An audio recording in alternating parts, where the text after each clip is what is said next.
Hello, crawlers. Welcome back. Thanks for tunneling in. This is Don't Gaslight Me, Jesus, a Dungeon Crawler Carl podcast. Read along something Dark Side. Wait, Dark Side, the comic book villain, or like Dark Side of Pink Floyd of the Moon? Wow. Dark Side, as in you were the chosen one, Data.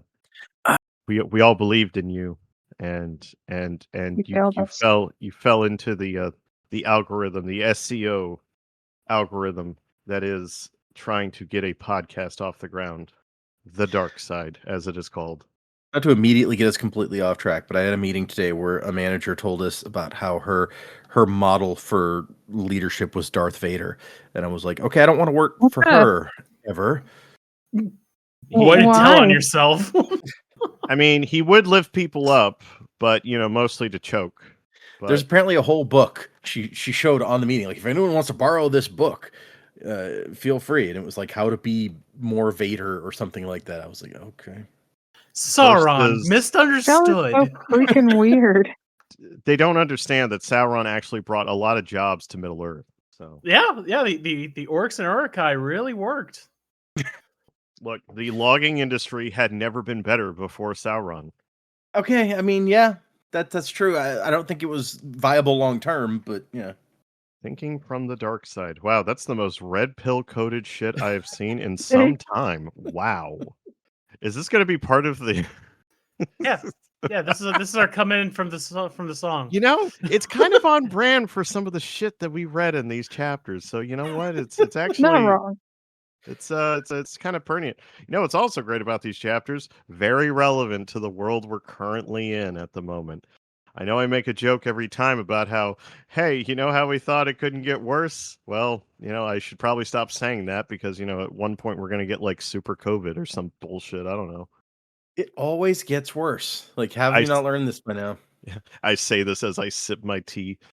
Anyway, cue that wonderful bean footage. Yeah, we're all here. Whatever. I don't even. It's fine. They know who we are by now. Yeah. Yeah. Would they start with this episode? Yeah, they will. Yeah, this is the perfect starting spot. So, Mike, shut the fuck up.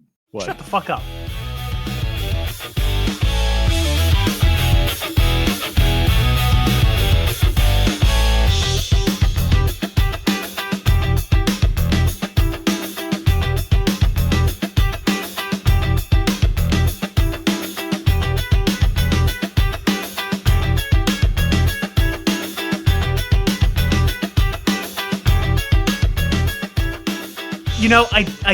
I did that to you today already, where you were like, Giancarlo Esposito is what you said. And I was like, it's Esposito.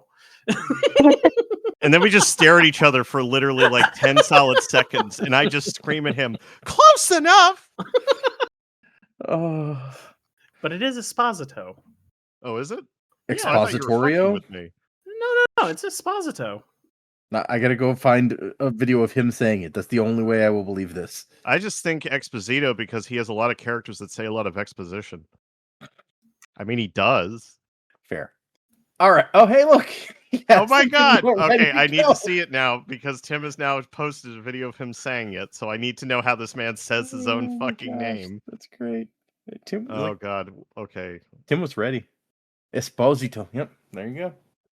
So we read 2 chapters this week, and I think after you guys were getting like, there's not that much happening, I feel like we had a fair number of things happening in these 2. What did you guys think of these 2 chapters? Are we really not saying our names? We're just going to be like, everybody knows it? Jennifer, what did you think? There you go. I liked that there was actually stuff going on that seemed plotty. Plotty is a word, but it seemed like there was actual thought. I'm going with it. I like it.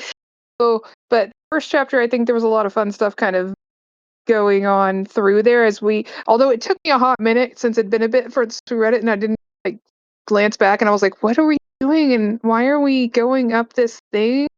So I had to like for a minute and go back and read because I was like, I don't know what's happening. I did that. I liked what happened here. I thought I was really looking forward to actually seeing this guy. Like, what is he, like a Dark Lord vampire hiding and sleeping in a casket or something? But then we didn't actually get to see him, so that was disappointing. I assume we will at some point, but No, he'll Yeah. never see him. He's the invisible Yeah. hand. He might be the final boss. Who knows? Yeah, maybe. I think that would make sense, like, to wrap up kind of this book. I mean, that's what I said last time too, and what I thought the end of a book was going to be. It did not happen at all. We'll see. We'll see. I also thought the Beanie Babies were absolutely hilarious Oh, because that made me I laugh. will Yeah. admit, as a girl child of the late '90s, early 2000s, I had quite a few Beanie Babies, including the Princess Diana one with the little heart and a plastic case. So, I got a little bit behind that. I thought it was hilarious. I did not keep up with any of them though, so I mean, not that they're actually worth anything. I think they may have actually depreciated beyond trash. I don't know. What was the rarest one we had growing up? I think it was that angel one, the angel bear thing. Oh, yep. Yeah. I had we the had that one. Aaron bear, like the green, like bearish one that was supposed to be super rare, and the Princess Diana one. I think were my two rarest ones. For a second, I thought you said an Aryan bear, and I was like, I did not catch that series. That one didn't go over so Shit. well, yeah. No. No, not that. It was Aaron. She was Irish and green. All I remember about. Now you got me looking at the list of most valuable Beanie Babies. There was also a tie-dye looking bear. I remember Oh, that. yeah, I had that one. Yeah. Yeah. There should be pictures on this. This just lists the names of the I bears. don't know that any of fucking them know are their actually names. worth If you anything were a real anymore. Beanie Baby fan, Data, you would know without seeing them. Probably, yeah. But Shame on the you. number one most valuable, somebody mentioned, is Princess the Bear. Is it the Princess Diana one? It's a Princess the Bear Purple one with commemorate a the white heart. passing of Princess Diana. Yep. Yeah. It says that she can frequently fetch around $10,000, but was once listed on eBay for $500,000. I like how it says listed, not sold. Like, you can list stuff on eBay for whatever you want. I was like, yeah, I don't think anybody paid. So, Jen, you still got that fucking Beanie Baby? I wish. I should have kept that thing. I did not take. I was like 14, y'all. I didn't care for shit. Nice case for a while. Like, it had its own little plastic box, and then I out my Beanie Babies, and I have no idea where the thing was. Mom might still have it. I should ask her. Yeah. But, Anyway. yeah. I was Sorry, anyway, I got sidetracked on Beanie Babies. But yeah, no, I had a lot of fun with that chapter. I don't know that we much things in that chapter, but fun with the Beanie Babies and kind of being way up there, high up in the sky. Oh, there was the whole fight too. Yeah. Oh, I forgot about the fight for a hot minute. See, and I just read this. Yeah, no, that part was real fun. I like to think about the way he like threw his dynamite and then blew himself into the squid thing. That was pretty cool. Although the imagery in there is kind of great. Like they give all the chunky bits of flesh all over all of them they fought. That's great. So, I do love I think Carl we once being again launched. He got launched a long way. Yeah, on top of a building across the street. That's a whole different kind of acupuncture when you land on those kinds of rocks. I don't know. But I think we once again showed how he thinks not much when he throws explosives, which seems like a really bad idea. Definitely should not be throwing explosives in the dark when you don't know what you're throwing. Yeah, he seemed really wanting to test out his like new setup, and it was really they were trying to do like a subversion there where it's like, hey, I get to try out like, like my brand new gear, and it's like it just all goes wrong immediately. Any plan doesn't survive meeting the enemy kind of thing. Or Mike Tyson's version, everybody's got a plan until you get punched in the face. Man's a genius. It's fair. Yeah. How did you like the new talk show, Jennifer, that we went on, or whatever you would call? I guess a talk show is probably a good way. It was kind of like a roundtable talk show. They just didn't get too far into it. I mean, I feel like it went over better than the last one. I do think it went over better than the last time, and I kind of enjoyed the first half of it. I think that was kind of interesting. Although, what's her name? Swedish girl lady. I don't know if she's actually Swedish. She's Icelandic. Icelandic, yes. I was like, it's somewhere up in there. Like her asking for help at the beginning of it, I was like, that's kind of out of nowhere. I mean, I guess it's a way to bring in another character, which will be fun probably. I mean, it'll be nice to have somebody different kind of coming around. Kind of seemed the blue. Like I trust you enough to help my person, even though I don't really know you, but send my person to you to help level up. And like the donut's all for it. I think it shows that Carl's reputation for doing right and trying to stick by people and helping people in need, I think that shows that his reputation is starting to precede him because he's Yeah. being known as the guy who helps out, who steps in, and for better or for worse, he's known for that because it feels like it's also being used against him in this current quest line. Yeah, definitely. So I guess that, and although it is Donut who's kind of all like, yeah, yeah, yeah, let's do that. But that was kind of odd. It kind of seemed out of place to me a little bit. But also, I think the interview itself kind of entertaining because we kind of missed part of it. Kind of just jumps into somewhere midway through where all of a sudden Donut's doing like a fantastic job with it. And I think that was entertaining because I love Donut and I love her sass. So that was kind of fun. But then we kind of jump into the whole political part, which I thought was kind of odd just because it seemed almost like throw off thought to me. Like he saw this opportunity, even though we hadn't really thought much about like trying to position these thoughts. It's just all of a sudden he decides to have this big long speech, which even I was kind of like, this, you shouldn't be saying this way on air. Well, like this isn't going to go Oh, over what well. Carl I was mean, saying? yeah. Oh yeah, When the sowing the seeds of discord. Yeah. yeah, which I mean makes sense. I mean, we got to get there at some point. Obviously, series is going to get into that at some point, and I think we knew that. But it just seemed like from 0 to 60, and then all of a sudden he's responsible for somebody dying. So that was definitely a turn. I did like the talk show. It was very interesting, kind of different point of view, and seeing some people. I like that he held hands with the squid person for most of it. Oh yeah, she kept trying to hold his hand. Yeah, Yeah, but she, shoot she all was He's the in a love with him. hologram. So, That was kind of cute. but yeah. Yeah, it you're right. It kind of revs up fast, although maybe it's just because Carl's like, this is my one opportunity. Who knows when I'll get another one? But we're starting to get a little peek at the wider universe and the politics of it all, which is something that I think we said a lot in the last book. I don't know if we've done it so much in this book that it's like we want to know more about what's going on outside of the dungeon. How does this stuff work? And this is, I feel like, one of our first little peeks at it. I really enjoyed these chapters. I know that probably is no surprise to anybody because I've generally enjoyed this book so far. I It does feel like we could have had more long form versions of some of the scenes that happen here because it did feel a little bit like there's a lot of glancing over of things, and I don't know how I felt about Carl going unconscious during the fight, and I would have really could have done for uh, finally getting the POV donut thing, like having that whole fight be from her perspective. Kind of was because we heard from Carl's perspective how the fight went. Because he heard it from Donut, yeah. Yeah, so he kind of Yeah. gives us the Cliff Notes version, a la being told by Donut, which is fine. It's weird. It's almost like reading a first person book from the third person, so that kind of threw me off a little bit. I did like kind of the Cliff Notes version of how bad and how good that fight went after he threw the dynamite, because it felt very much like anytime that you throw a fucking grenade in a video game like Halo or something and it bounces off a wall and comes back to you and you're like, oh Jesus Christ, and you just everything just goes to shit after that. That whole bit is fun. I enjoyed that, but I would have liked a more extended fight sequence there.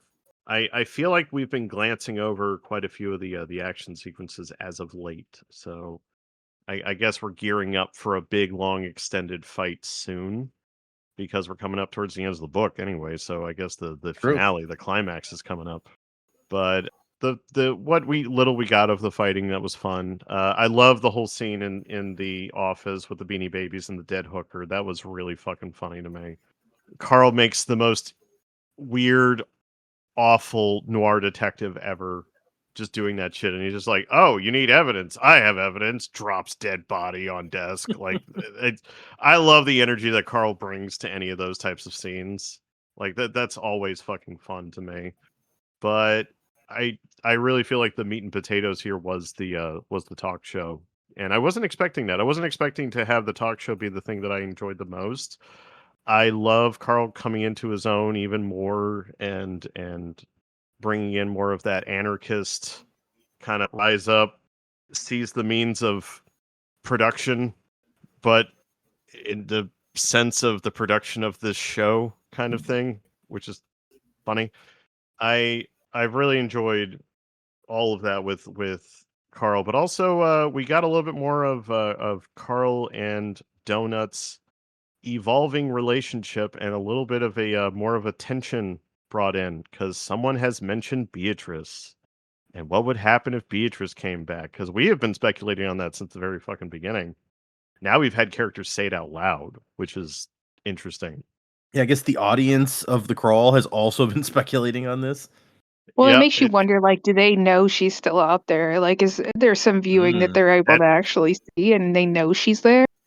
That is the big question. But also maybe he was reading people's comments, as he was releasing chapters online, and maybe people online were asking, he's like, I wonder if Beatrice is still, and he's like, oh, I'll just incorporate that into the story. Because, the audience in the show, or no, the audience in the book, rather, like people that are watching the show, like he's kind of using them as like a peanut gallery Greek chorus, like input for like us reading the book. He's just like, what would the reader be wondering about, and can I have someone actually voice that? Because it's the interesting thing about doing such a meta type story like this, is that you can do things that are kind of outside the narrative, where it's just like, I wonder where Beatrice is and what would happen if she came back.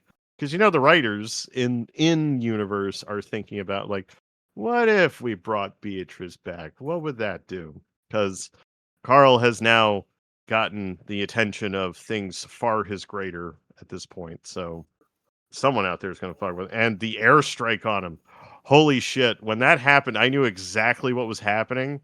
And the fact that we got the reveal that they were not in the right trailer because the princess had like very graciously offered her own facilities to them, and them coming in and needing to take a shower is what saved it. Like that was a great little twist. I love the fuck out of that. So yeah, everything with the show, I that was a highlight of the book for me. So yeah, I'm a big fan of these 2 chapters.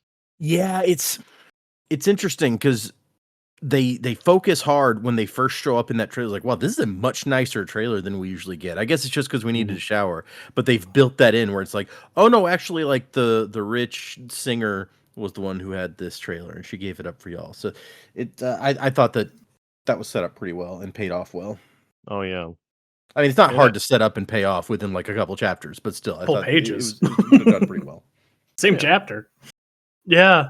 Oh, I guess that all wasn't the same. There's only 2 chapters. It's weird. It felt like we read like 3 chapters, or it could have easily been 3 chapters. I feel like we could have had a little bit more of some of the earlier stuff. I would have liked more of the fight.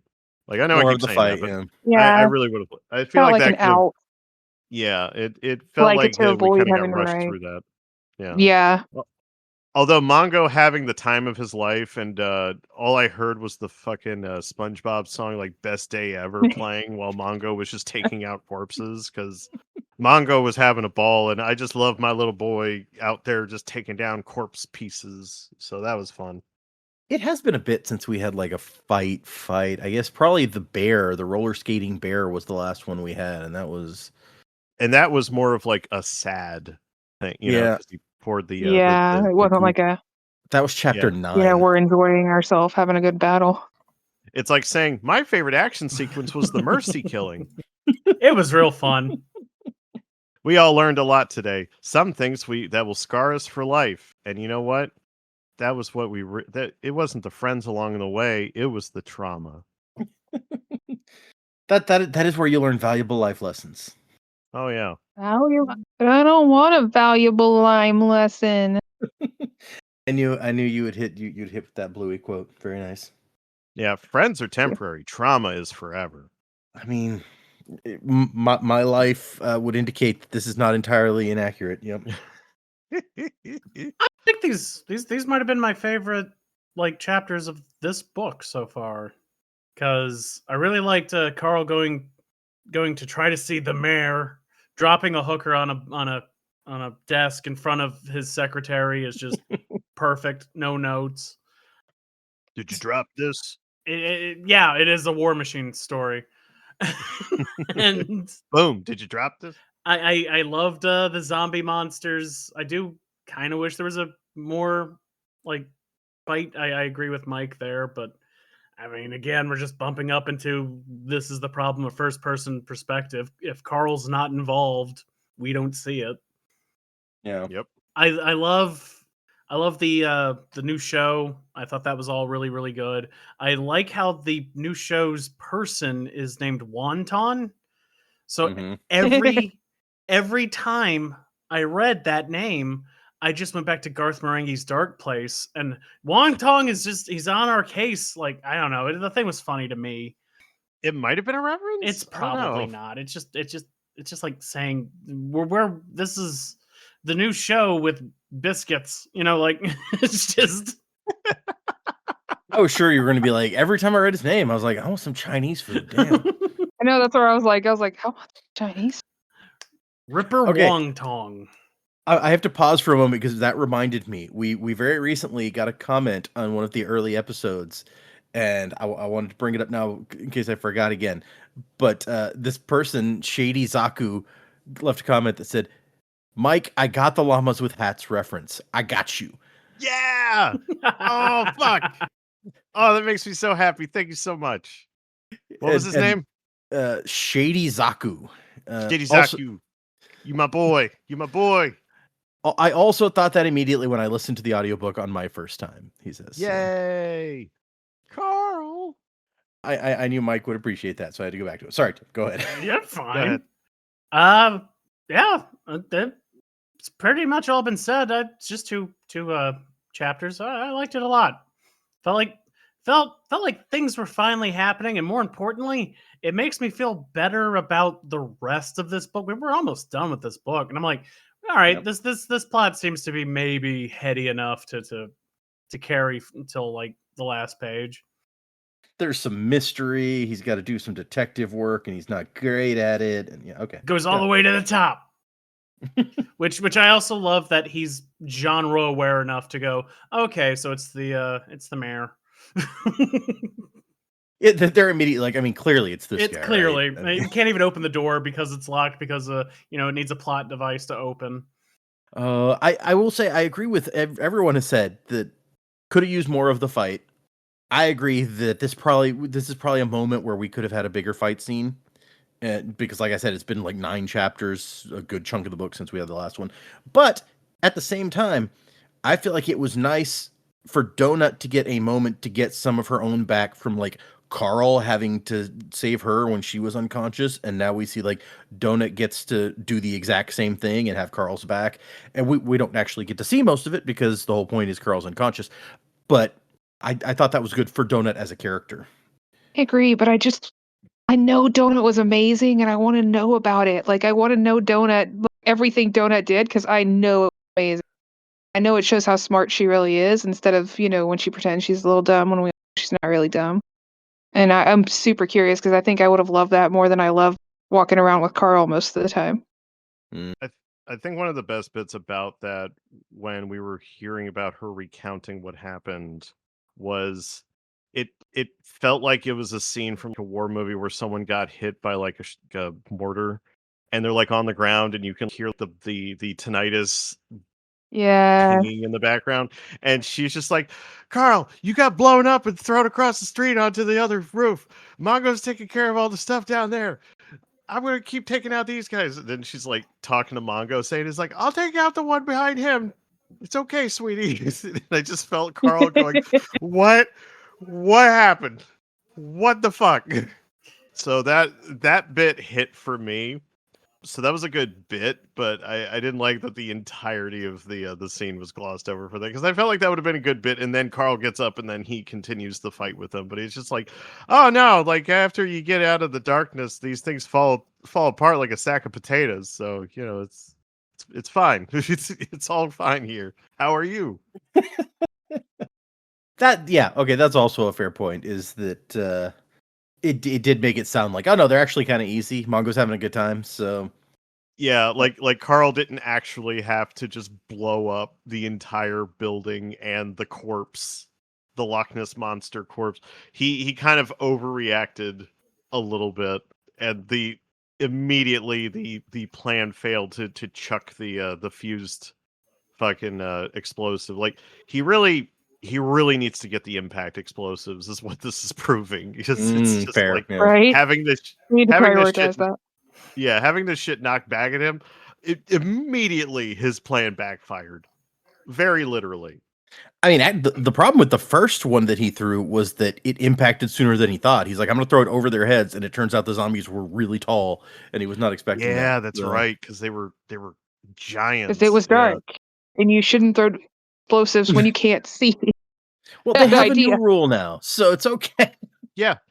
Good safety tip, Ray. Yeah, don't cross the streams. Important safety tip. Thanks, Egon. But the thing that I also love too was the horror of this universe coming out in different ways, and we've already had like the bunch of dead hookers without heads thing. That was the one last time, and now here it's like, oh, all those extra bits of people that we have just sitting in the back. Well, we can turn those into monsters too, because apparently you can put a bunch of limbs together and make them half sentient, and they can shamble around and try to kill you. So that's fun. Yeah, not Awesome. existentially horrific at all. This fucking like I am so on Carl's side when he was just like, fuck you all. He's just like, rise up. Why aren't all of you fucking burning all of this shit down? And I really relate whenever he says, oh, none of you are mad unless it affects you or someone you know. Good to know. Yeah, that was that shit hit moment. So hard, especially right now. So yeah, that was fun to me. Yeah, okay, yeah. Well, I could go deeper into that, but we'll get there when we get there. Let's do these chapters.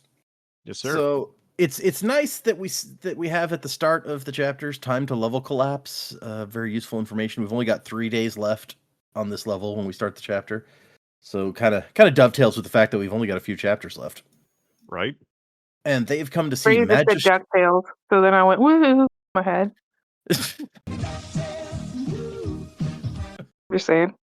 No, I'm gonna have to put in like a DuckTales riff because now that's in my head also. Yeah, they're like, hey, we want to see Magistrate Featherfall, who is that also seems like a D&D reference to me since Featherfall is a thing. But oh yeah, you're right.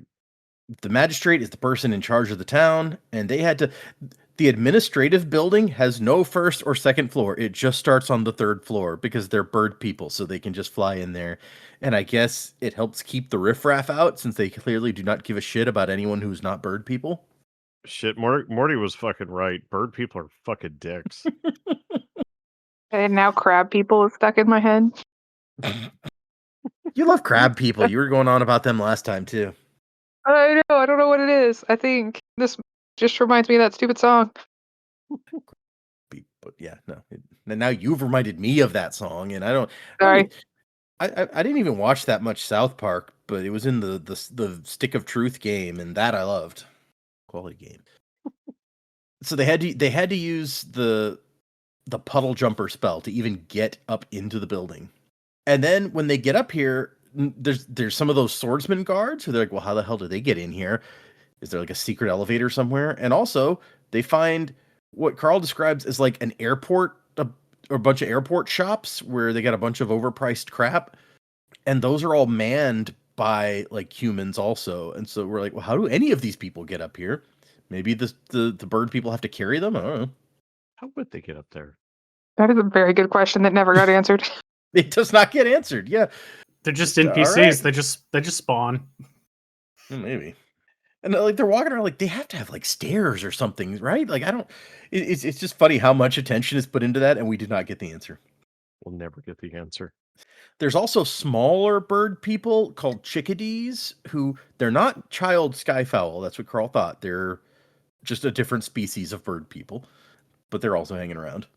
And they're like, we're gonna go see the magistrate, and this woman. The woman's like, wait, are you lost? Like, we don't see a lot of you people up here. And Carl says, what do you mean, you people? No, he doesn't. But he's like, we're going to see the magistrate. And she's like, good luck. And takes off.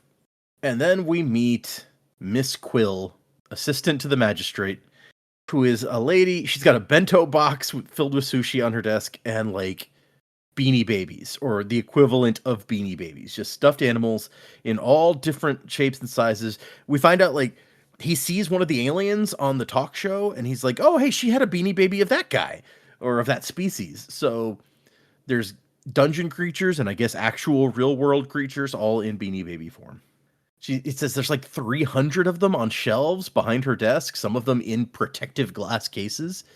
So this lady has seriously decorated her area of this office with these things. I mean, you got to, especially. I mean, if you go in, you got to go all in.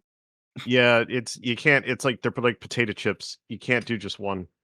Have you seen my pen collection? I mean, that's true. Yep. But if you had 300 stuffed animals in your cubicle at work, do you not think somebody might be like, is this necessary? I mean, once upon a time, I remember being in an office and walking by, and a woman in her cubicle had like a shirtless poster of one of those guys from Twilight, and she was like a 50-year-old woman, and it was just, it was. I was like, that's not appropriate. That was awkward. But the information about Miss Quill compares her to Cerberus and Heimdall and other amazing guardians of history and mythology. If she doesn't want you to see the magistrate, you ain't seeing the magistrate. So, all right. And then they're like, she's like, what do you people want? Donut says, we have an important matter to discuss with him.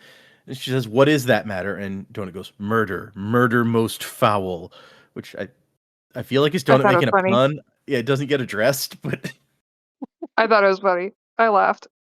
I'm like, what? Why, Donut? Why are you so adorable? And Miss Quill goes, well, was it a skyfowl who got murdered? And Donut says, no. And Miss Quill goes, well, then the magistrate's not going to care. And she's pissed off because her charm isn't working, that she can usually charm NPCs so well. And Mordecai's like, yeah, it's probably like an anti-charm spell in the area. Helpful for someone that's working for a vampire. Right? or Lich was the theory last time. Yes. But yeah. I think vampires are more charming than liches, so maybe that is. They're both undead. It's fine. And so Carl's like, oh, so that's how it is in this town, huh? If the victims aren't Skyfall, they can just go screw themselves. And Miss Fowl's like, yeah. No, that sums it up pretty well. Straight up, glad you understand. Can you leave? Oh, you learned about systematic racism. Good for you. Someone went to college. Get out. And she says, well, but you can leave a note describing the situation, and if it warrants further investigation, we'll get back to you. He's like, okay, what about the evidence we collected? Do you want that? And she's like, yeah, whatever, fine. And that's when he pulls the dead hooker out and drops it on the desk, knocking over all the Beanie mad Babies. Considering he did exactly what he was going to give her. I mean, yeah, here's the evidence. All I thought about was the scene from The Other Guys where they go back to the office after confronting them and the one company, the finance company, and then he throws his computer on the ground. And he's like, God damn it, we just gave all the evidence to the bad guys. They're like, oh, damn it. Man, I haven't seen that movie since it was in theaters. It's been a while. It's a good movie. It was not a bad movie, yeah. And anyway, now I'm like, where can I stream The Other Guys? I should watch that again. So Miss Quill calls for the guards, and then we have the quick flashback of Carl, knowing this might happen, when he found the corpse, called the guards over and showed them the note that he's got that's like, hey, what I'm doing it for the magistrate, basically, or with his permission. And then picks up the corpse and puts it in his inventory, and the guard's like, all right then. So it is now known throughout the hive mind of the guards that this guy is allowed to be walking around with a corpse. Also, I feel like it opens up a lot of possibilities. He's like, I wasn't sure the inventory system would let me store a corpse, but not only did it do that, it helpfully labeled it as quest clues. So they kill a lot of stuff. You could have a lot of corpses if you really wanted. Helpful for raising the dead for the cat. Yeah, you find like some powerful thing you've just killed, and it's like, let's save that for like a big fight later. Yeah. And Donut, that's her name. Yes, Donut is the cat's name. I was just like, the cat, you know. You know, what's her name? Cruller or Beignet, whatever her name is. So Miss Quill is pissed off. The guards don't care. And they bring her almost to tears as like some sort of liquid, not blood, because all the blood's been drained out of the corpse, is like oozing out of the corpse and touching her Beanie Babies. And she's just like, I'll tell him he's not even here. You can't see him, okay? But I'll tell him that you were here. He only comes out at night nowadays. Yeah, not suspicious at all. It had the energy of the scene where they had to deal with the it's actually a very similar scene where they had to deal with the administrative assistant to Orson Welles in the Muppet movie, where they were like, can we see Mr. Can we see the president of movies or whatever, like, because the movie's really funny like that. And it was like, you can't see him, and then they just get Animal in front of a fan, and they just blow Animal's fur all over the place, and she has allergies, so she just starts sneezing. It's like, all right, fine, you can go see him. I do not remember this at all. Which Muppet movie was that? The Muppet movie, the very first one. Okay, the original one, because I was like, what? It's the ending. Yeah. The newer one with like Jason Who's was also called the Muppet movie, wasn't it? Or was it just, what was it called? Was it What, called or did they do that thing where they took the off of it and it was just called Muppet Movie, and that's why it's different? Whereas the original is called the Muppet Movie? No, okay, the Jason Segel one is called The Muppets. So, okay. Oh, that's how they did that. Yeah, but it had a very similar thing, like everything they went through, and then there was this administrative assistant that was like, no, you can't see him, bye. And that's all it reminded me of. Oh, man. And they just tortured that woman until she let them go. I don't remember that one at all, I don't think. The one that really sticks out in my mind is The Muppets Take Manhattan, which I watched like a million times as a kid, I feel like. But That was not was that the one where Gonzo is revealed to be an alien? Is it that one? no, I don't think so. I don't remember that being in there anyway. Okay. Oh gosh. Anyway, we're in the weeds with the Muppets right now.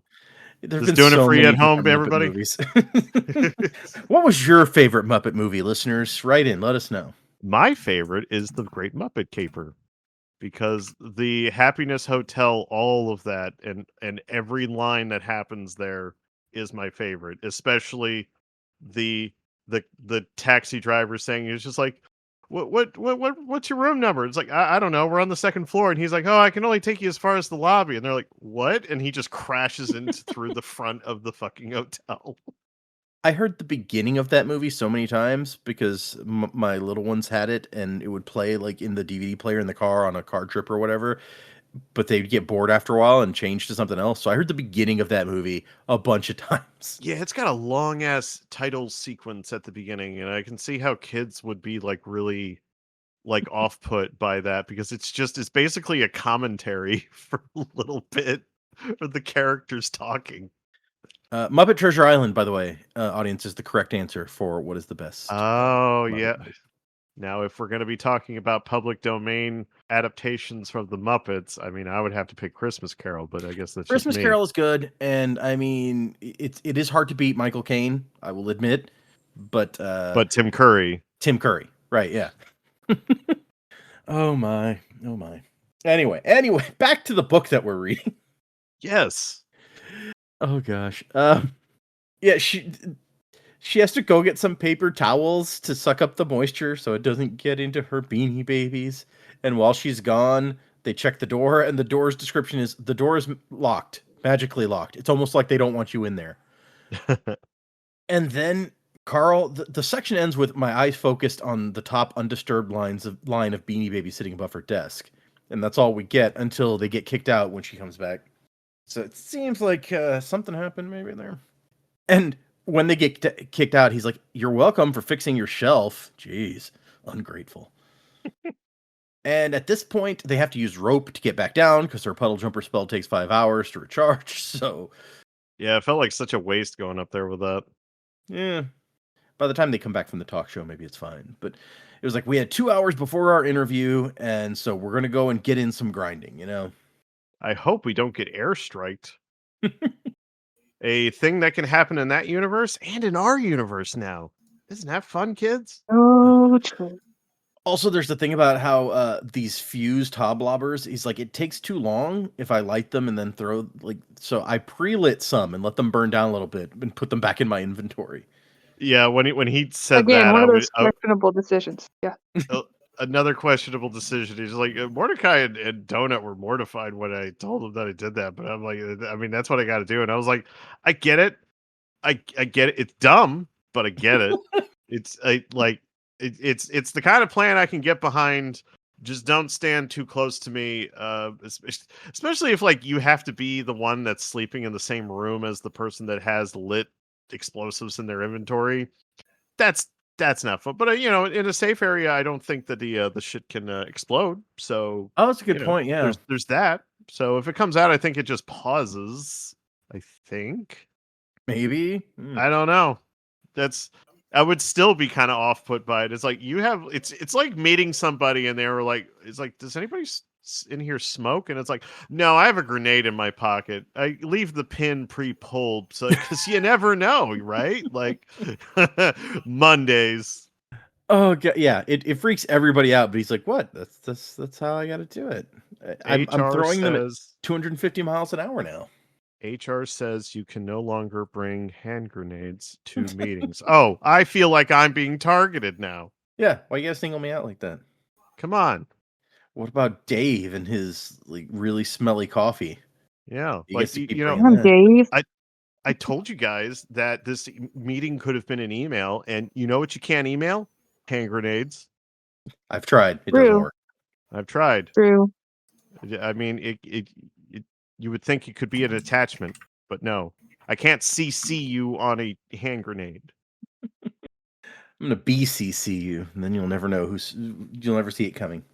That's the title of today's episode, the unofficial title.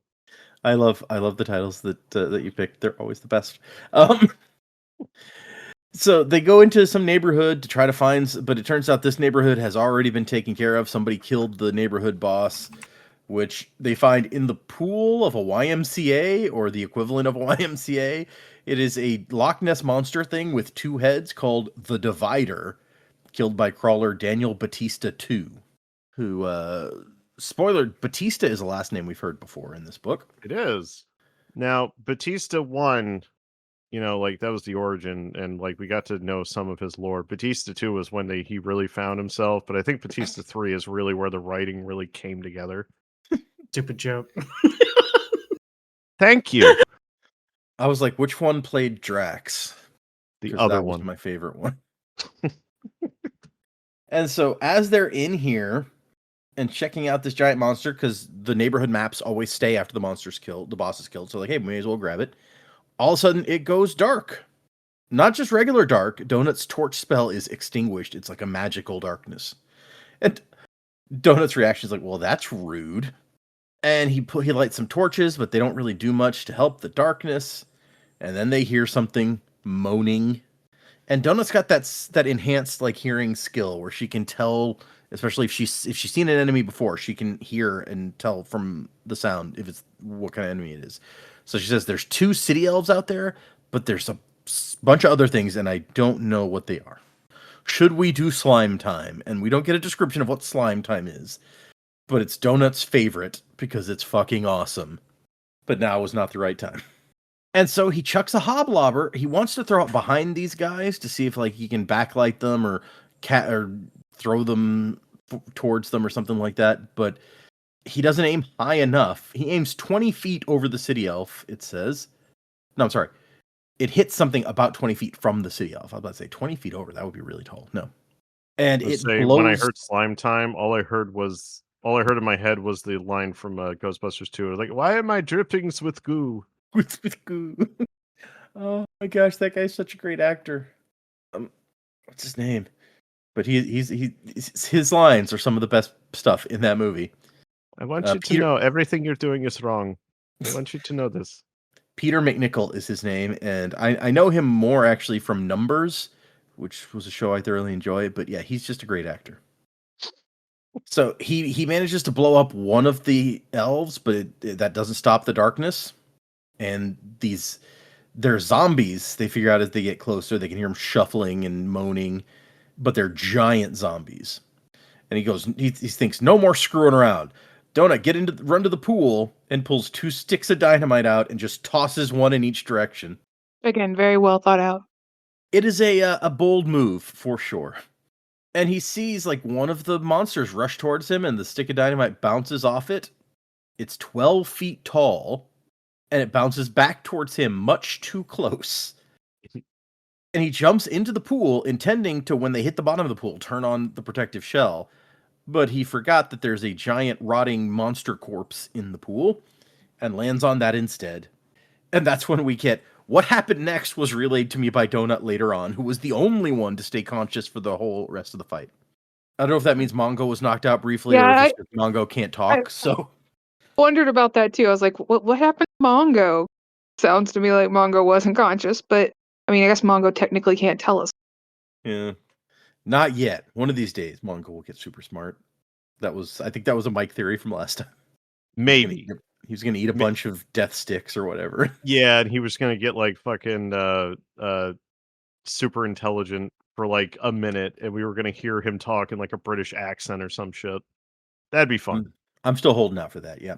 It says that the boss monster exploded like a baked potato in a microwave and launched him onto the roof of the building across the street, showering everyone in stinking, gooey gore. Don't you love it? And after a little bit, he wakes back up, and Donut is on the roof next to him shooting magic missiles, and it's like they keep coming. The darkness went away after you killed that second elf with one of those explosions, but there's still a lot of these guys. And they've all gone up another level. Carl's 19, Mongo's all up to level 12.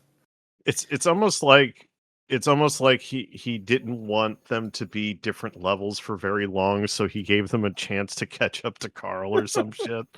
He's just like, I'll give them their own off-screen fight, and like give Carl a taste of what it's like to be asleep for all of the proceedings.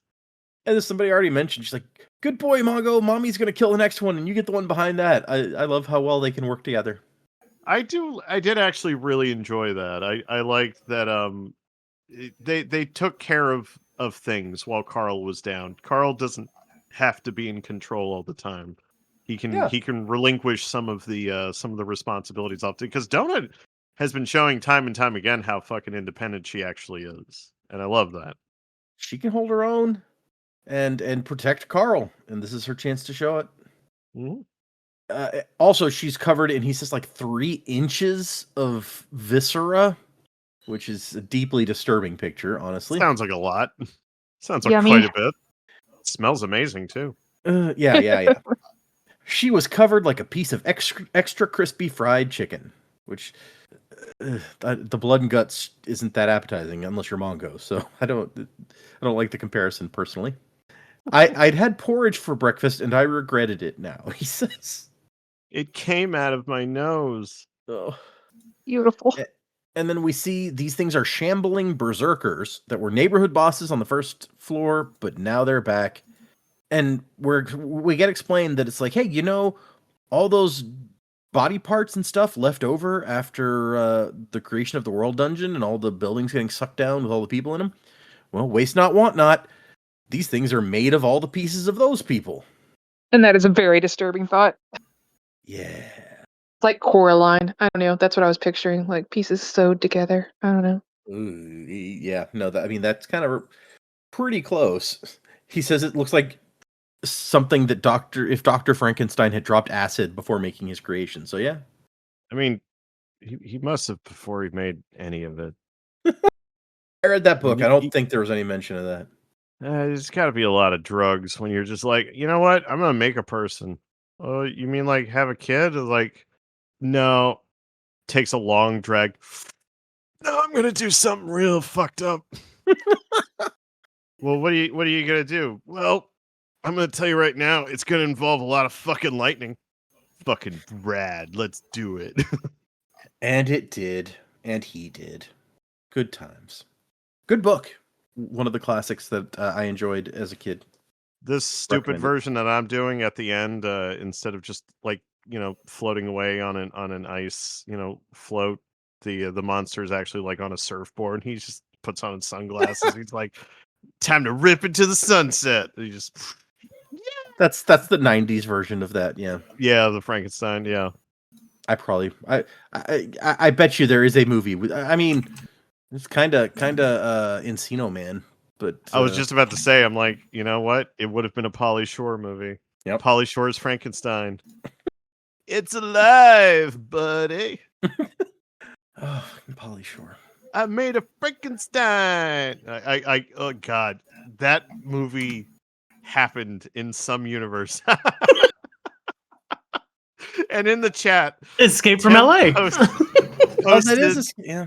the last scene from Escape from LA where they're surfing and they high five. It's not the last scene, but yes. It's towards the end.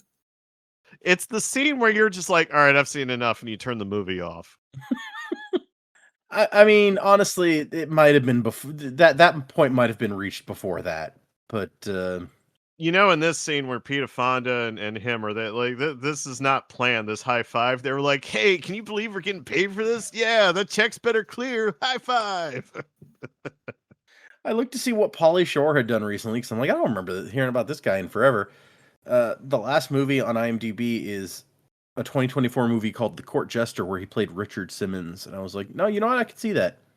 They actually let him do that because I kept hearing that was like he kept trying to get their permission from the estate to play him. I guess he finally got the I don't think they got permission. They might not have. They never got the blessing, probably. Yeah, I guess you don't. I guess for a public figure, you don't need permission. Yeah, it is a 10-minute unauthorized 2024 short film. Yeah. Oh, okay. So that was the short that he made to get. I guess so. Yeah. To get the funding for it, and I guess it never happened. He Good saw Brendan Fraser do The Whale, and he's like, "Where's my Oscar, buddy?" And we end the chapter with first Donut's like, "Hey, I think we should have a new rule: no throwing explosives when we're blinded." And Carl's like, "Okay, yeah, good rule, good safety tip." And then we end with, "Hey, we don't have much time before we have to be on the show. There's a safe room around the corner, and we're gonna need a shower." And Carl's like, "Okay, fine, but let me kill a couple of these guys too. Get me some experience." I would have liked to see Carl kind of let loose a little bit. I was a little disappointed. I was like, all right, yeah, let's cut away from this. And I was like, oh man. Hey, it sounded like he's just gonna stand up there and chuck some more bombs, so it might not have been terribly interesting. Probably. And then we find out, like, the next chapter starts with them showing up in the production trailer, and it turns out that the shower facilities were not super extensive in the safe room they found, so they both look real bad still. And also, there's food in this one, but it's like a bowl of purple squiggly worm things that are still alive. So they're like, "Yeah, we're not eating that." I mean, I feel like Donut should have been willing to eat that. It's gawk. Yeah, you gotta eat some gawk. It's gawk. Yeah, exactly. Mongo, on the other hand, is totally cool with Klingon food. I mean, I think Mongo will eat anything. Yeah, okay, that's not completely unfair. I mean, I think he was eating parts of those corpses, so yeah, he'll eat anything. Zev is upset, lecturing them about how they needed to be ready for their media relations obligations, which I feel like is one of those times when Carl's like, "Fuck you, I'm trying to survive out here." But this production trailer says a shower straight out of the Jetsons, where you get on there and you walk on like a little treadmill and it cleans you really well. Yeah, I only heard cartoon sounds when it just kept saying it. Then it hit it with blue shit, and then it scrubbed them, and then it washed them off. I was just like, all I heard in my head was. I think that's fair. Yeah, the Cartoon Network songs. It's even got a setting to like clean your armor. Like Donut goes through without anything on, and then puts the armor back on and gets that cleaned. And Carl does not want to get cleaned. And she says, "The back of your cloak looks like a used sanitary napkin. You need to." And the little robot, who we always see one of these robots in here, this one they're calling Donna, says, "You will be in the presence of royalty. You need to be presentable." And Carl's like, "Oh shit, it's not that Maestro asshole, is it?" And the robot says, "Oh, Prince Maestro has been stripped of his titles and disowned by his father, so no, it's not him." Which, that's a fun fact to learn, if it hadn't been for the fact that a little later on he's dead, so it doesn't really matter. I mean, no body. Okay, fair. I know, right? Yep. Do we have proof that he's dead? I just thought he's dead and they're upgrading us because we get his big brother, but we'll get there. He might show up again. You never know. It could happen. And so they're going to be on a round table discussion panel sort of thing. Danger zone with Ripper Wonton, which does make me want Chinese food, but whatever. And a guy comes out to talk to them, and this guy's like, looks like one of the tall, skinny, freaky aliens that you might have, like Slender Man sort of alien that you might have seen images of at some point. Yeah, and that was the thing when he initially showed up. I was just like, if he's the host, I'm like, if I was doing the Stefan thing, it was like Anderson Cooper if he was a Slenderman. I mean, you know, but he says that, yeah, Carl's like, hey, wait, we've seen like, we got stuff like you in our media. And the guy's like, yeah, probably some of my people like illegally came and checked out your planet. They're all perverts. No, but his people are not the perverts. He says that the Greys are. Yeah. Most of your media showed what you call like the Greys, which is what we call the null, and they're all perverts. Donut's like, what about the probes? Did you guys do the probing stuff? And he's like, oh, I assume you mean anal probes? Yeah, we heard about that. No, that was probably the null, the Greys. They're nasty, unpleasant race, perverts, all of them. Just wow. Okay, so racism alive and well in the galaxy. Good. I mean, maybe they are all perverts, so whatever. I mean, what do I know? I mean, this is a universe where they like destroy whole planets full of people for like entertainment. Right. Being racist is expected. Yeah, okay, not at the top of their list of sins. Fair. Okay. We're canceling them because of the racism. Very, very Bretta-like thing where it's like, I'm okay with genocide, but I draw the line at racism. We get a brief introduction to the other people who are going to be on there's Princess Donatia of the Prism Kingdom, and he says that she looks like a human-sized Cthulhu, however you say. And then there's a little wombat Ewok-looking guy who he's like not wearing any clothes except a fucking orange scarf around his neck like Fred from Scooby-Doo. And that's Ripper Wonton. Well, that's an ascot too, by the way, not a scarf. I know, that's what I was going to say. So is it a scarf or is it an ascot, Carl? Come on, we need to know. And then there's a cobra-headed creature, Manassa. She is a Naga. But don't worry, she's not from the Blood Sultanate, so you won't have to kill her on the 9th floor. So I guess that gives us information about what the hell the Blood Sultanate is.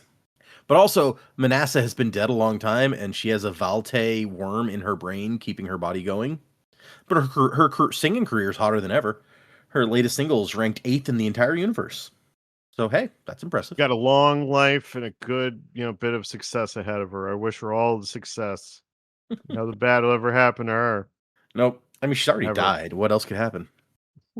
Then there's a human named Tucker, a stand-up comedian who I guess turns out not to be all that funny. And finally, the other crawler on the panel is Hekla, the blonde-haired Icelandic woman who runs the team Brunhild's Daughters. It was nice to see one of the people that we've seen on the recap. So it was actually really cool seeing one of those characters finally. Yeah. Oh yeah, we had seen what's her name? The girl with the dogs. We had seen her in person, haven't we? I don't think we have. We haven't yet? Okay, we just know of her. We talked about her a lot. Yeah, we've seen the race that she chose, but we haven't seen much else. She has like a goat leg now or some shit. Yeah, she has a goat leg, and by day she's a beautiful woman, and by night she's like a Skeletor thing. Yeah, she's awesome. Can't wait to meet her. But yeah, we've met the Shield Maiden lady already, so that's cool. We needed to hear more. Also, we had mentions of Frank happen too, so that was cool. Yeah. Which I'm like, you don't bring him up unless we might see him towards the end. I'm hoping. It says that Hekla was the second crawler in the dungeon to hit level 25, so she's in pretty good position. And Donut likes her. She's like, Carl, it's Hekla. Look. And she says that one of the members of her team, because everyone got separated if you weren't in a party originally with each other when you came down to this floor.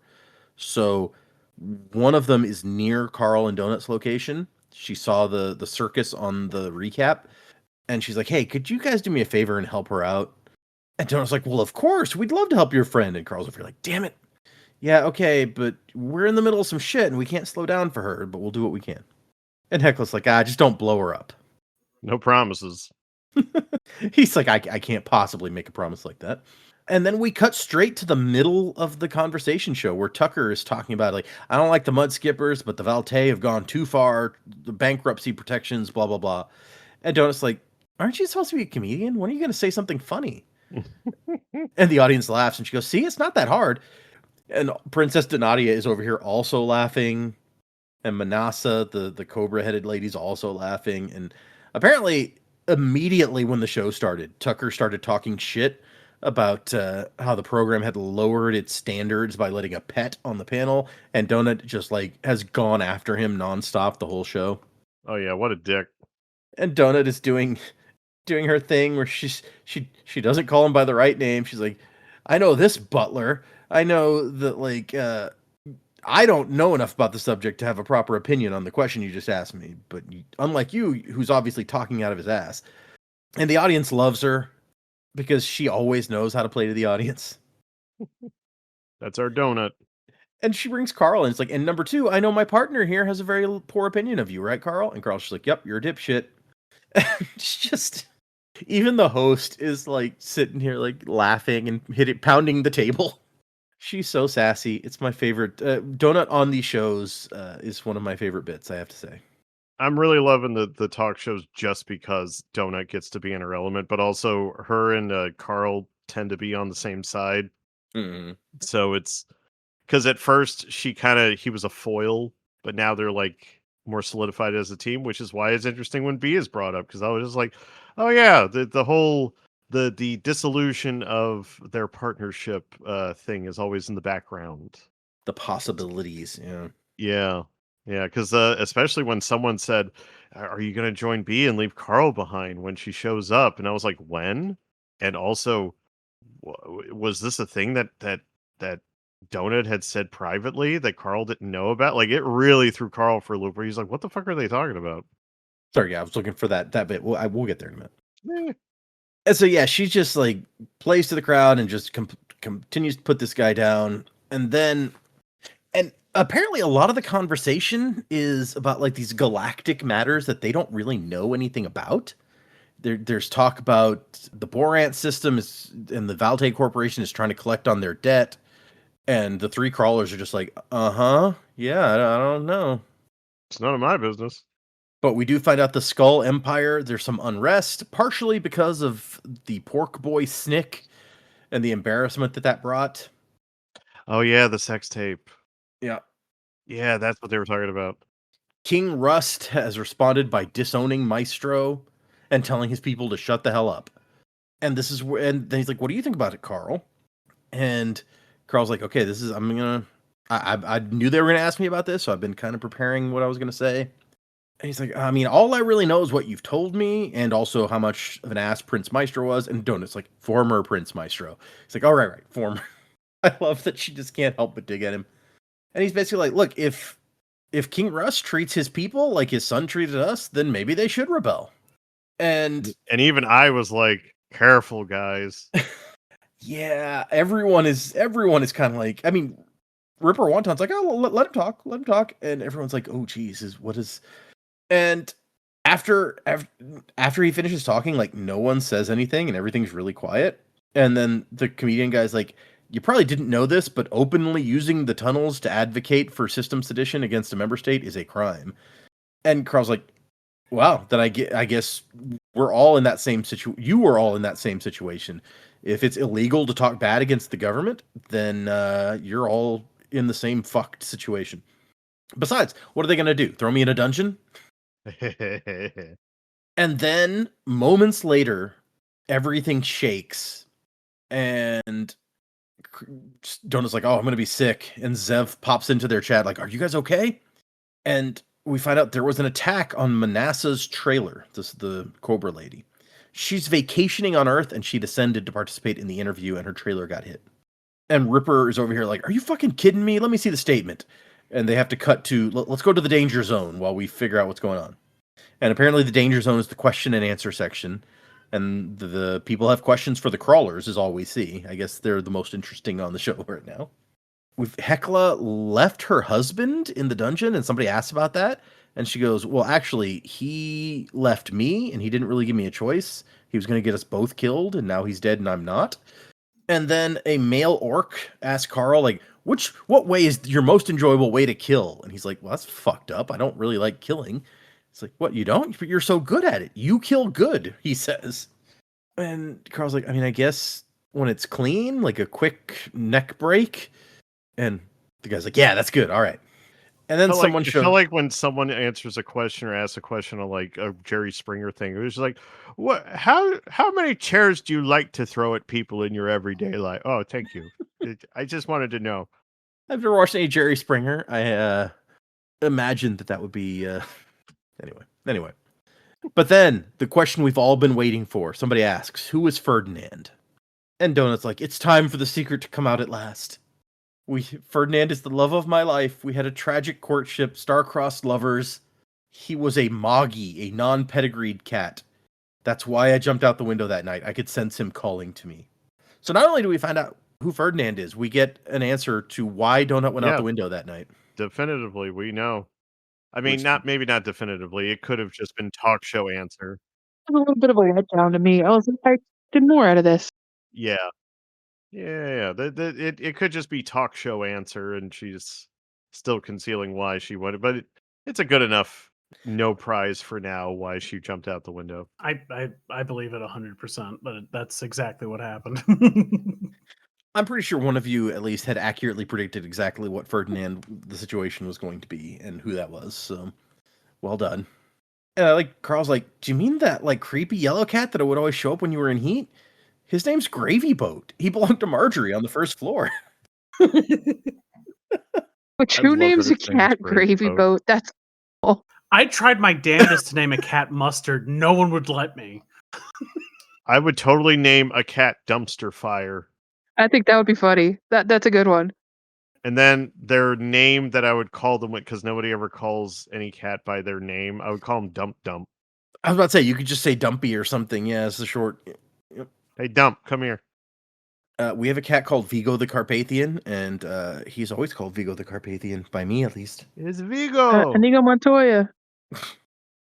I like Donut's just like, he preferred the name Ferdinand, okay? And there's a whole thing that Carl remembers, like B got into a screaming fight with Marjorie and kept calling animal control on this stupid cat, but they could never find him. He's a wily one, that Gravy Boat.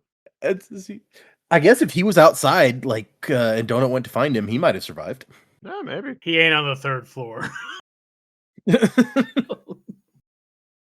And then a guy shows up named Chappie, and that's the one who's like, "If B is alive and she shows up, are you really going to leave Carl for her?" And Donut, she looks at him with confusion, looks at Carl, and then she goes, "When we reunite with Miss Beatrice, we will all work together." And Chappie's like, "I mean, surely you don't think Carl will want to stay with her?" And looks like, "Carl? Really?"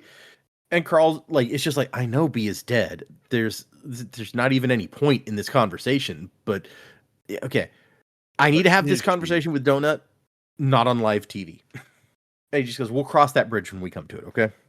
And that's when we get the news. Ripper comes back in and says that Manasseh has been killed, and a statement has been released by Prince Stalwart of the Skull Empire. And this is Maestro's older brother. And he says that he is attacking and killing Carl in retaliation for the illegal crap that Carl said, advocated the stuff he said advocating sedition. Yep. And he treats it like it's not going to be a big deal. He's like, we killed this guy. We're within our rights for this summary execution, and we'll pay for any property damage that happened. Okay. And Donut's like, "Well, damn, that was quick." It was literally within a couple of minutes of Carl saying this stuff. And Princess Donatia tells us Manasseh switched trailers with you guys. When they said you needed cleaning facilities, she offered to trade. And she's so sad. Like, she's crying. She was my friend for all these years. That was a legit, kind of, oh shit. Like, they have made enemies in very high places. Like, fuck Frank at this point. Like, they're dealing with airstrikes while they're trying to give interviews. Like, orbital strikes. Yeah. Yeah, the orbital strikes. Oh god, that's right. A fucking battle cruiser in orbit just fired at them. Yeah. Christ. Yeah, the stakes are getting real high all of a sudden. I love it. I'm all about it. And Princess Donatia is like, the Prism Kingdom officially condemns this. And Ripper Wonton's over here like, those idiots. Like, the Valtae are going to be pissed. Do you know how much money she brought in for them? People think their tech sector brings in the most, but no, it's their entertainment by far. And everyone is so upset. The opposite of Apple. Although Apple's making some good entertainment, from what I hear. I haven't actually had Apple TV, but I hear nothing but good things. That's the thing. I don't think anyone has Apple TV. They just all pirate Apple shows. Yeah, it's quite possible. And Carl, this is where Carl gets outraged at their outrage. Like, oh, when it's your friend, it's fine. But when they kill every fucking person on my planet, that's just business as usual, right? Suddenly it's a tragedy because one person got killed, but she was rich and famous and a buddy of yours. So, whatever. And then they get the information that the Valtei, one of their dreadnoughts, has shot down Prince Stalwart's yacht, which is, I guess, the one that fired that shot. The prince was not on board at the time, but the queen consort Uglu and the former Prince Maestro were on board. Supposedly. Yep. Supposedly. I don't believe shit until there's a body. I read right? comic books. Exactly. I know how this works. But and Tucker has been making a point of how closely the Valtei and the Skull Empire are allied, and after that he's like, well, I guess that's it for the Alliance. So, like, Carl is changing the shape of galactic politics very quickly. I mean, he just created like a fucking galactic incident, like political incident there because they killed a fucking pop star princess lady. Like, holy shit. Reality TV stars should stay out of politics. Amen. There you go. Yep. I mean, these two literally have no idea what they're talking about when Carl is like stirring the pot. Like, they have no idea what the political scene is in the galaxy, but they're like, you know what? Why not? They're gonna fuck with us. We fuck with them. It worked out so well last time, so he tries it this time, and it's orbital bombardments. Yeah, and I love the chapter ends with Hecla being like, "Is this how it always is with you guys?" What was it that Ripper said? Scorched earth. And Donut it just says, I nodded and I put my hand on Donut, and Carl's with a little bit of chaos thrown in. I like that Carl's just going to own it. He's like, yep. Yeah. This is what happens. He's just proud of it. He's like, yep, us. Oh, man. So, yes, a busy couple of chapters, I feel like. And we are, let's see, 6 chapters and an epilogue away from the end of this book. 2 more episodes. For the next one, it'll be our longest section of this book. Possibly the longest we've read in a single episode since we started this thing. Hell yeah. 8 chapters. Well, no, it's only 3 chapters. They're just longer chapters. They're about the same length as these chapters we just read, actually. Gotcha. So chapters 20 through 22 for next time. And as we move towards the end, what do you guys think? Let's do some predictions. What's going to happen? I think that we're going to go back to our governor. Is he governor or is he mayor? Magistrate is what they called him. Magistrate, yes, okay. So we're going to go back to our quest, and we're going to go after our vampire darkness-loving magistrate and have an epic battle, because I'm looking for an epic battle now, because this last one was a little disappointing. So that one's going to be epic, and we're gonna level up a bunch and maybe find the Helka's friend, and hopefully have a new character to join our team for a little bit. And I don't know, after that, I think that's going to take, I want to say that's going to take us to the end of the book, but if we've got 6 chapters, I don't know that that's true, because generally kind of blow through these quests like 3 or 4 chapters, so I'm not sure where we go after that. It'd be another talk show. Oh yeah, throw a talk show in at the end. Yeah, that would make some sense. Everything fits then, because I've noticed too that's like just a few chapters for a fight, and then we'll do a chapter for a talk show, and then like the epilogue, whatever. Yeah, I think that's probably it. So that's what I'm going with. I think that's kind of where we're at. We're going to wrap up this quest, and that'll be the end of this book, and we'll do some random cliffhanger-y thing that's not really a cliffhanger like the last book, and make me angry until we start book 3. I want to point out that one thing that you said was interesting, in that you made a point of Hecla has asked us to like hang out with her friends, so at least temporarily we may get another member in the party, which is what everyone has been asking for since we started, basically. So that's something. Yeah, hopefully somebody that's interesting and fun. I didn't even think about that. Yeah. So any idea what kind of like character, what kind of role in the party they might fill? I want a healer. I don't think this person will be. It doesn't seem to fit with that, but I think it's because I always play healer, so I want to see a healer. You're like, I need some representation. Yeah, okay. Yeah. Fair. I think a fun foil for Carl would be someone else who's basically would be filling his role similarly. I think that would just be funny just to fuck with Carl a little bit. So like a tank would be funny. And it's someone who it would be funny if he does what Carl does and he's like a little bit more charismatic and he's like maybe funny. It'll be a she. It'll be a she. It's got to be a she, I think, because everyone in her Brunhild's daughters group is a Yeah. she, I think. Gotcha. So yeah, it'd just be someone who does what Carl does, but better. So she would just be like a foil to Carl, and Carl would be grumbling over here, like, "Oh, god damn it! I was just coming into my own, and now this has thrown off all the whole dynamic." Because that's funny. That kind of drama is funny. You get what you ask for, and then it just generates more drama. Okay, yeah. Mhm. I'm on board with this. I see it going one of two ways. Either she's completely useless, and that's the problem, because there's got to be a problem, or she will carry everybody, and that's also the problem. So yeah, it's Either one or end the of the other. spectrum. Yeah, Oh, yeah. okay. Like if it's someone who's more interesting to the audience than the characters, so Then their it's- dynamic is off. yeah, it's pulling focus, which is not an issue that Carl and Donut have had just yet. But if someone's pulling focus from them, then that'll create hilariously a problem between Donut and this new girl, which I guess is like cat fighty shit. That gets real sexist, dumb. That might happen. That might happen. Yeah, you Donut never would know. not like somebody taking attention off of her. You're not No. wrong. So yeah, it's one or the other. If I had to figure out like what is her player class,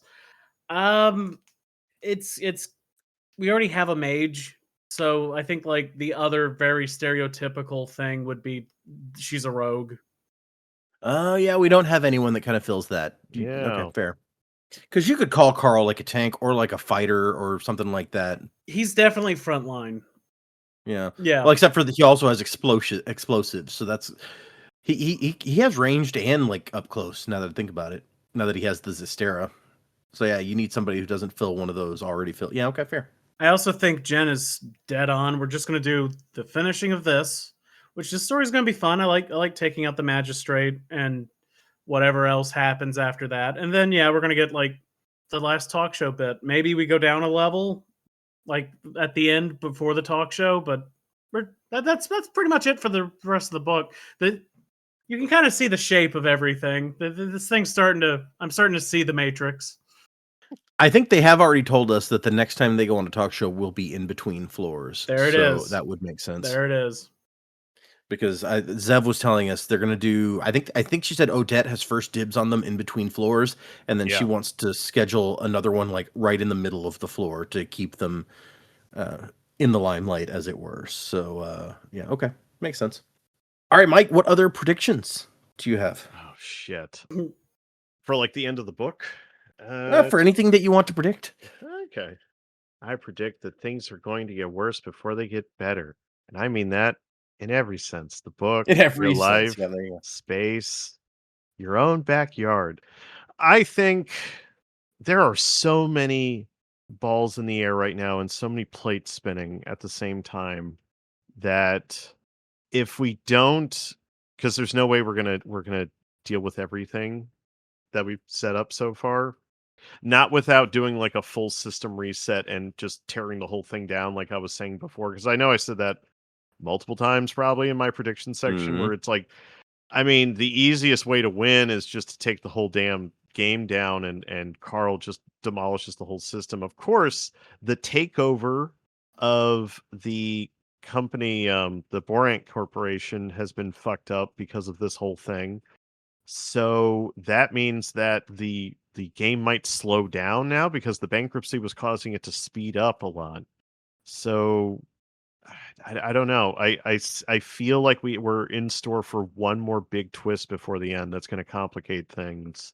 There might be a big change to the game coming because of all of these events that just happened. So I'm predicting that I don't know what to predict. If I had to say what I wanted to happen, I do want the Lich to be the big bad. I do want this book to actually end in a big ass fight. That was my only real complaint with the ending of the first book, is that I want a real big drag out boss fight to happen at the end of the book. So, and the Lich and the elves the Proud Boy elves. I want to see those Nazi bastards get taken down. So that's what I'm predicting, is that we get one big twist towards the end, but we still got to deal with the immediate threat, which is whoever the magistrate is. So big show-stopping fight, and then a big twist to say, "Oh, you thought it would be that easy, did you?" And then we go into the next fucking book, because we're gonna get a cliffhanger. These books have to always end on cliffhangers, I feel like, because it's just the nature of the storytelling.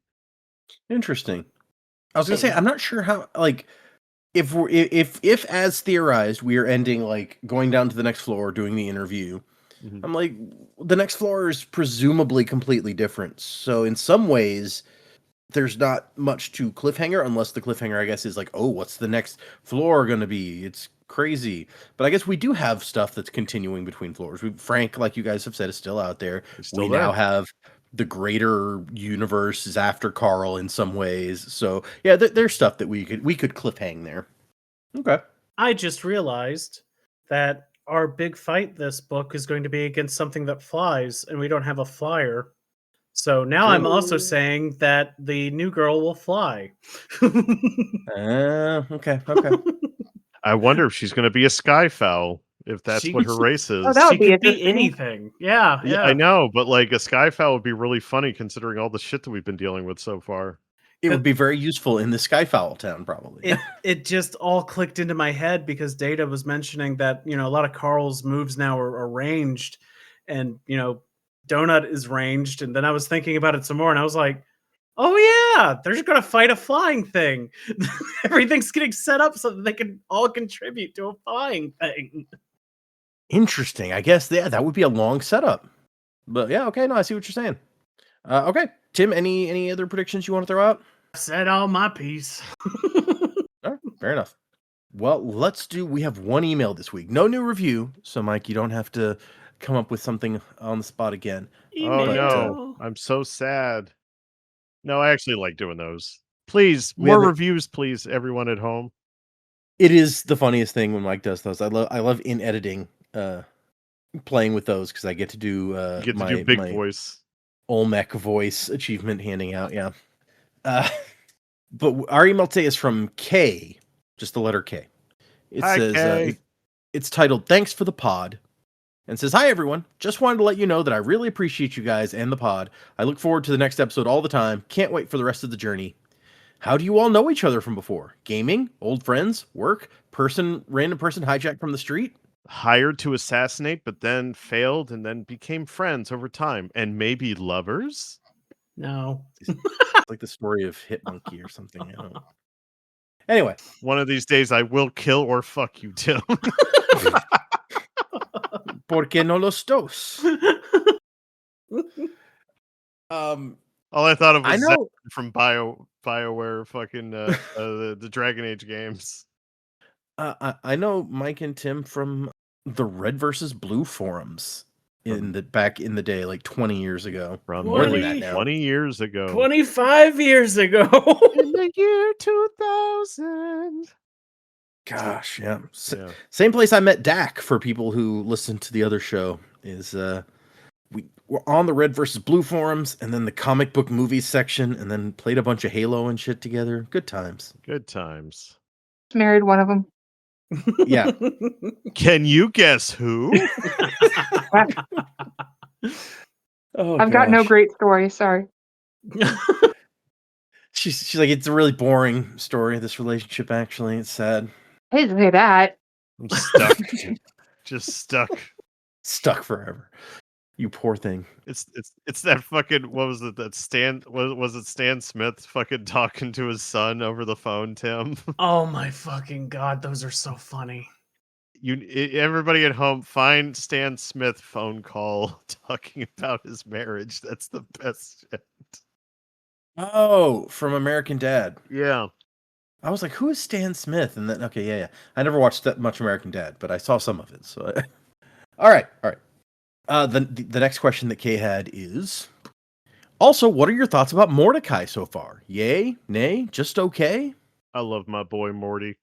He's my boy. I think besides Donut, he might be my favorite. I love Mordecai. I like his sarcasm and his drunken escapades. He's all right. I felt that coming. Everybody playing the bingo game at home. Tim Ambivalence. Please mark your spot now. He's kind of generic. I think once he starts actually settling into the mentor role and the manager role, I actually have been kind of sad that we haven't gotten way more of him than because I felt like we would have more chats during fights. But here's the other thing: we haven't had a shit ton of fights this book. Feels like we've been it's been kind of going through the motions at times, or like kind of glossing over them. And I was kind of hoping for some anime style, like, what do I do here? I don't know, don't die, like, like some like banter back and forth, and got just a little bit of that. We got more of it early on than we did as of late. It's what I'm hoping out of the big finale, is that Morty has a lot more to do to help him out. Mordecai has the issue of being the stick in the mud. He's always there to be like the pragmatic, don't get involved voice, which obviously means he's kind of not fun. They tried to make him a little fun by making him like drunk a bunch and womanizing and whatever. But I'm just like, I see that as what it is that he's realized, oh wow, I've made him really unfun. I need to throw something in to spice him up a little. He's fine. I don't hate the character. I don't nothing the character. I am just waiting for the shoe to drop on him, where he finds out that there was a conspiracy to trap him in this, and he's going to take that out and just kill himself in one of these levels, be rich and leave. It's possible. I love Tim's like, I'm just waiting for him to kill himself. It's like it's the thing that's going to happen, or it's going to go the opposite. And he's going to kill himself, and then he's like, I do care now, and then he'll die. He'll die. You'd be surprised how many shows I watch with Tim, and he's just like, that guy's gonna kill himself. I don't do that all the time, but I don't How do often that at is all. he right? Sometimes you're right. So, I mean, if you do it often enough, statistically, you're bound to hit one here and there. Yeah, I'm just saying. He's got two endings. I do think he's going to die, and he's going to die for real. They're going to find some way to the AI or the company or something will kill him, and it'll be sad because they'll play it first that he's going to just, I'm taking my money and leaving, and then I care more than he dies. Care more. Yeah. So I'm just waiting for all those shoes to drop because I kind of just see it for what it is. I'm just like, hey, he's fine. He's a plot device. Tim can't help deconstruct the story. It's writer brain. We'll see if he's correct. I mean, the show's still. I mean, the books are still going, so I'm sure Mordecai's probably still alive in the books currently. But you watch, he'll die. Mordecai's gonna outlive Tim and Carl. I mean, it'd be pretty easy to outlive me. All right, and then I think he's gonna kill himself.